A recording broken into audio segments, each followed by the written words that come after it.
Having Magnus winning it last year, I think that was...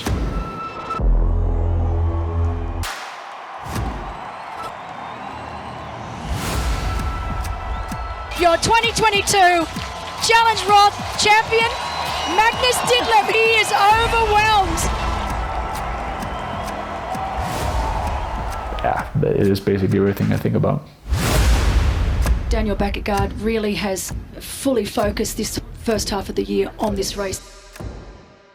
My expectations are sky high. Daniel Baekkegard, wow. He's just showing the class athlete that he is. I would not do this if I was not driven to victory and to win.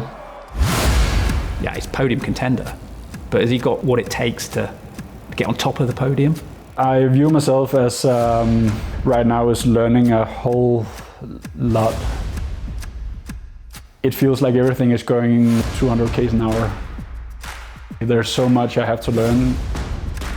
Every day I get challenged in different ways.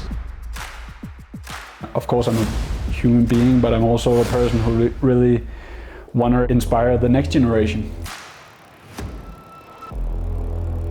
If I didn't enjoy what I'm doing, then it would be difficult to get up in the mornings and feel driven. Do you still view yourself as the motherfucking greatest? Tell me your name. I'm the motherfucking greatest. Of course.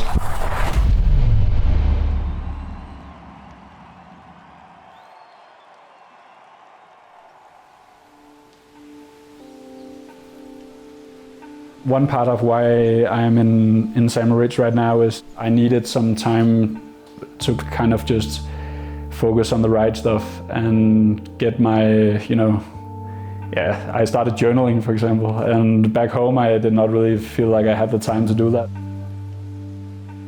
It's a good way of doing it, just taking it 2 steps back and just asking yourself the right questions, because then you also get some right answers. I've been through a period of time where it was a pretty steep learning curve.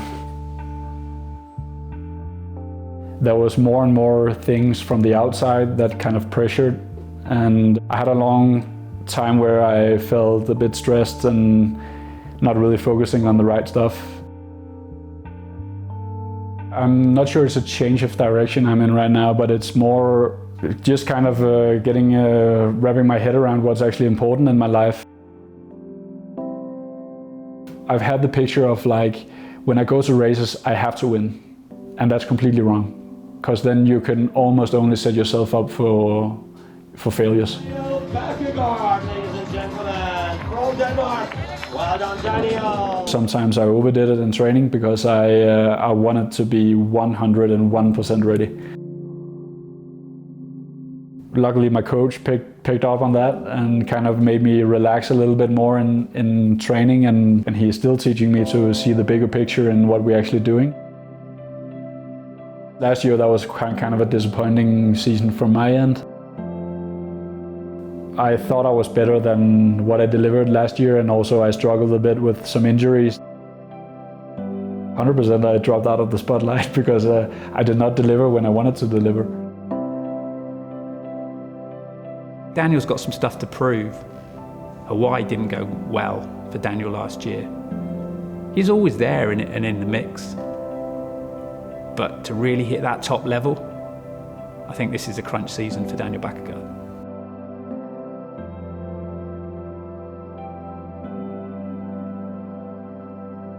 I think for the first time ever, I'm really looking forward to races, and also at the races actually, I want to be there. I'm not really scared of racing anymore, and I just feel like I'm ready. It's not that kind of pressure to win, it's more an eager. And there's a huge difference when you start standing on the start line.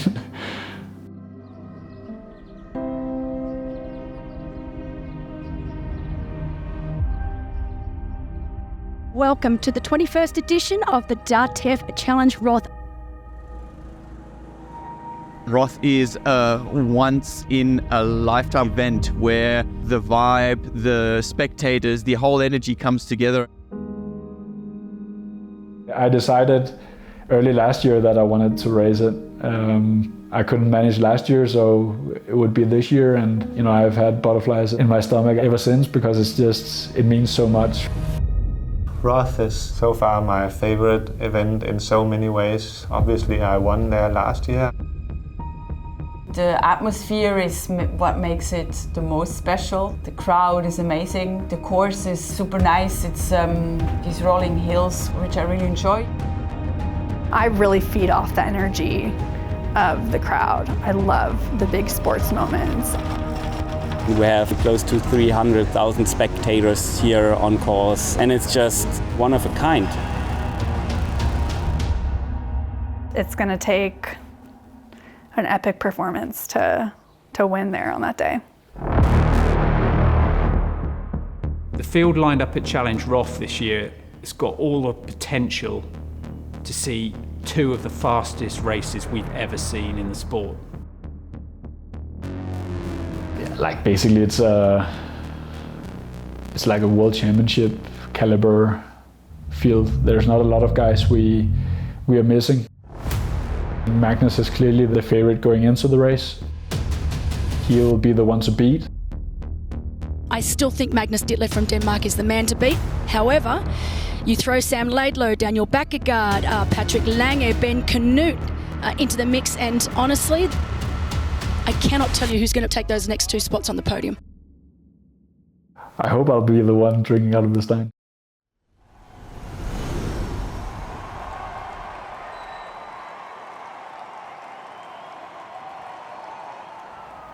Daniel Baekkegard's certainly one to watch, but what Daniel does not want to be is one to watch for the next 5 years. I can't stand by anymore, looking in from the outside. Of course I want to be a rising star because I don't feel like I am a star yet.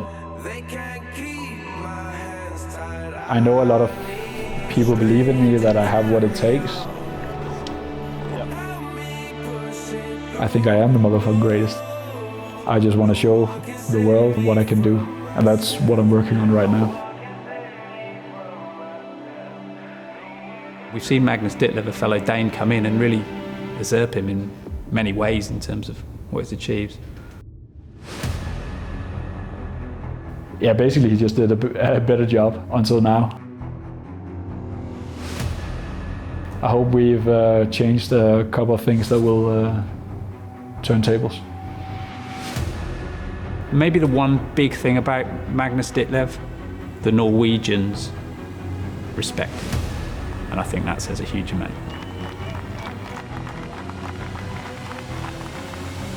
Did you think you'd be where Magnus is right now? Yes. And that is what everybody has been waiting for. Our top swimmers, of course, being Ben Knut from the US and Robert Witkowski. We do expect these two to take an early lead, but of course we've got Sam Laidlow, Daniel Baekkegard, Patrick Lange, Bradley Weiss. Swimming down where it's like hundreds of thousands of people just watching you in the swim, like what on earth is going on here? Never seen so many people spectate a triathlon event before. It was out of this world. Look at this shot of having the men's and the women's field in one, back to back. Great to see you. Of course, our favourite, our defending champ, Annie Haug, wearing bib 101.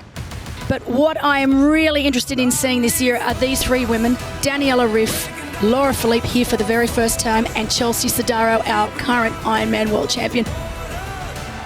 I do think I've spotted the light blue cap of Patrick Lange in that first pack. Wow, now that's dangerous. That would be quite That's something. dangerous. I mean, we know the man is a weapon on the run. Our lead women, that's Fenella Langridge on the front. She's been on the front since the gun. That's Daniela Ryf from Switzerland right on her heels. And then we know that it's a minute 10 back to our chase group. Here we are, 46 minutes and change for the first to get out, get their feet on land, and hopefully have a smooth and fast transition. So Ben Knut from the USA leading this group, but he's been over it quite a few times. As we can see, Magnus Ditlev doing exactly what he does best, going straight to the front of this race. I'm blown away that this duo has come out and put the time in that they have. Daniela, you know, the last couple of years, she's had some ups and downs, but we know when she's on, she is indeed on. See Magnus and Sam getting that crowd cheering. It's honestly, unless you've done this, you cannot really describe the feeling that you have as an athlete. Wow, Chelsea Sodaro almost 3 minutes now. 4.5 minutes for Laura Philipp. Wow. Just as we see Magnus looking back. Trying to see who's still with him. We know that Sam Laidlow is still with him, and Daniel Baekkegard, he is back up there now as well. So we've got the three lead men. Daniela Ryf looking absolutely magnificent right now on the bike. To have 14 minutes already on the likes of Annie Haug is truly incredible. We've been given reports out on course right now that these two men on screen, Sam Laidlow and Magnus Ditlev, are definitely on course to break the record. We have been told now that it looks like Daniel Baekkegard had problems with his shifting. Hopefully he can get that fixed, but so disappointing for Daniel Baekkegard. If my calculation is right, that will be a 3:59. Oh my gosh. 3:58 split. I mean, that is mind-bogglingly quick. So that is Ben Canute and Patrick Lange now into T2. It's going to be upward of about 11, closer to 12 minutes. The big mover through the field is no other than Joe Skipper. He is riding now along with Daniel Baekkegard. Look at them now, they're in unison. This is incredible. Daniela Ryf, having had an incredible ride, I have no doubt at all that she has broken her previous record here of 4:31. We know that she's going to be going around the 4:25 mark, so that is absolutely flying. The only way that they are going to lose this race to Patrick is if they blow up. Like, Patrick can run the marathon of his life. He's not going to catch them on a normal day. Looked like Magnus was making a bit of a move through that aid station. But I think it's just Sam that's fallen off the wagon. Chelsea Sodaro, what a run she is happening. Now up into second position. You know, here we go. Sam coming to a halt. There's something in his calf or something. Yeah, it looks like he's stretching his hamstring or his calf. Does not look good. Oh gosh, this is heartbreaking to see. Come on, buddy. Come on, That's all right. It looks like he's just got a cramp. Yep. For sure, he's suffering and he's dying. Daniel Baekkegard, who had lots of issues with his shifters. He is in 5th place and looking, our spotters have been saying, quite a lot better than Sam Laidlow. So Daniel Baekkegard, so good to see him rally. Sam Laidlow is now exactly halfway between Patrick and Magnus Ditlev. So Patrick has made up another good chunk of time. He's now 9.5 minutes down on Magnus. Oh wow, so we've got a change here. Now this is interesting. Annie Haug now overtaking Laura Philipp.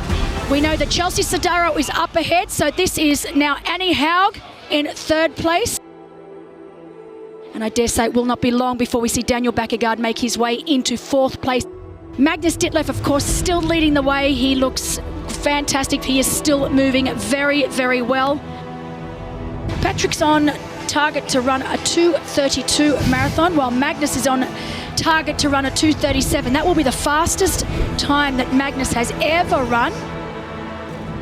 Daniel, I mean, that's another race of the day, to have been kind of derailed with a mechanical. To get your head back in the game. To get your head back into the game and realise that it's actually not over. And, you know, he's in 4th place, and to have that mental fortitude is a real credit to him.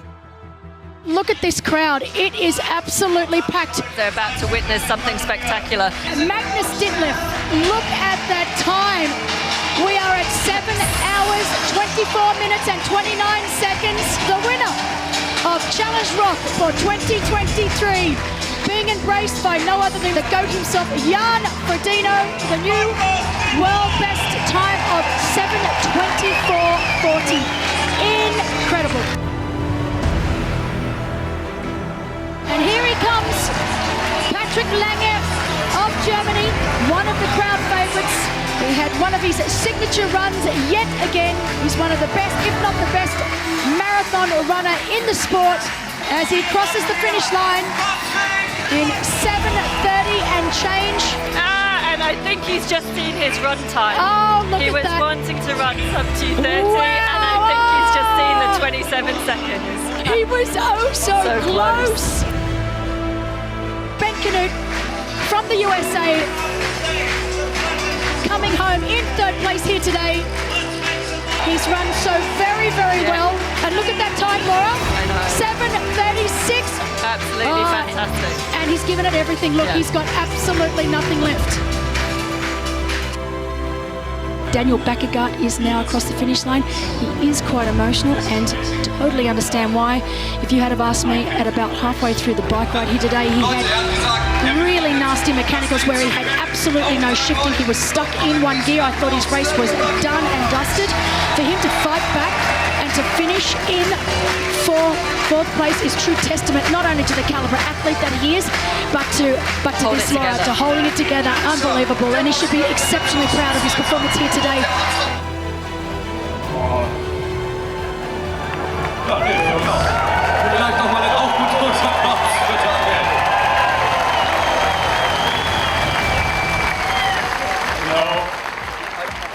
I came here with a dream to win this thing, and the cards will not go that way today. This is amazing, and I can feel my legs. Leute, hat gesagt, will mal wieder zurückkommen. Daniela Riff doing it in style here today. This lady still looking absolutely fantastic. Faultless, running. and you know, it's exactly what we expected. Anyhow, honestly, she was so far behind Laura when they came into T2. I remember seeing the split and going, even for someone of the caliber of Annie, the greatest runner in the sport, I just thought, even for Annie, this is going to be it's impossible. But look at her now. We're going to try and get you an update with Chelsea Sodaro. She has not come up on our screen for quite some time. Here she comes. Chrissy Wellington there, ready to be the first to congratulate her. Oh, and look at the emotion. It's unreal. I think she's sped up. I think she's sprinting around the finish. Daniela Riff, your 2023 Challenge Roth powered by HEP champion in a time, Laura, of 8:08:21. That is ridiculous. 10 minutes. 10 minutes. And, you know, I think Chrissy just showed it, bowing down to what an absolute incredible greatness. It is, yeah. We have just witnessed something very special. Anyhow, our defending champion, she's fought so hard today. She's brought out her trademark marathon, and she's coming home in the second place today, the time of 8:21:08. She has given it absolutely everything on that marathon. Her marathon time at 2:44:45. She's missed it by 10 seconds.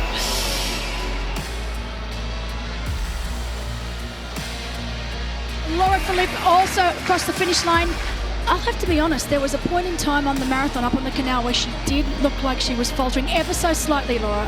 To see her pull it back together and to come home finishing in third, true testament to just how tough this young woman is. Yeah, we have to remember the marathon at the end of a full distance. It's still a long way to run, and I think a third on the podium here today, behind the likes of Daniela Rief and Annie Haug. I hope she's really proud of her performance today.